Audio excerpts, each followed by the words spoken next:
রামপুরা, বাড্ডা সহ বিভিন্ন জায়গায় যে সকল সেনা কর্মকর্তা অফিসাররা গুলি চালিয়েছে তাদেরকে কেন গ্রেফতার করা হচ্ছে না এই বিষয়ে আমার সন্দেহ রয়েছে। আপনি আপনি একটা বিষয় আপনি বলেছেন যে সব বাহিনীর যাতে বিচার হয়, এর আওতায় আসে, বিচারের আওতায়। সেক্ষেত্রে সব বাহিনীর নাম বলেছেন। এই ক্ষেত্রে কি কোনো ধরনের প্রেশার অনুভব করছেন আপনি, এক অথবা বিচারিক কার্যক্রমে যারা জড়িত আছে তারা কি কোনো প্রেশারের মধ্যে আছে? আপনার কি মনে হয় বাহিনীর বিচারের ক্ষেত্রে, বিশেষ করে সেনাবাহিনীর প্রসঙ্গ?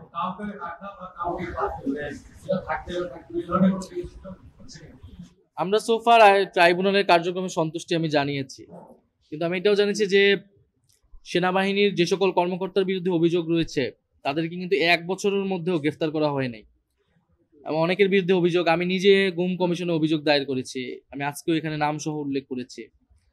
ফলে গুমের ঘটনায় এবং যারা অভ্যুত্থানে রামপুরা, বাড্ডা সহ বিভিন্ন জায়গায় যে সকল সেনা কর্মকর্তা অফিসাররা গুলি চালিয়েছে তাদেরকে কেন গ্রেফতার করা হচ্ছে না এই বিষয়ে আমার সন্দেহ রয়েছে।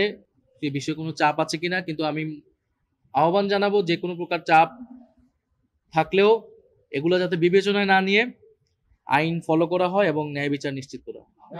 পলিটিক্যাল কোশ্চেন করতে যাচ্ছিলাম একটু। জি,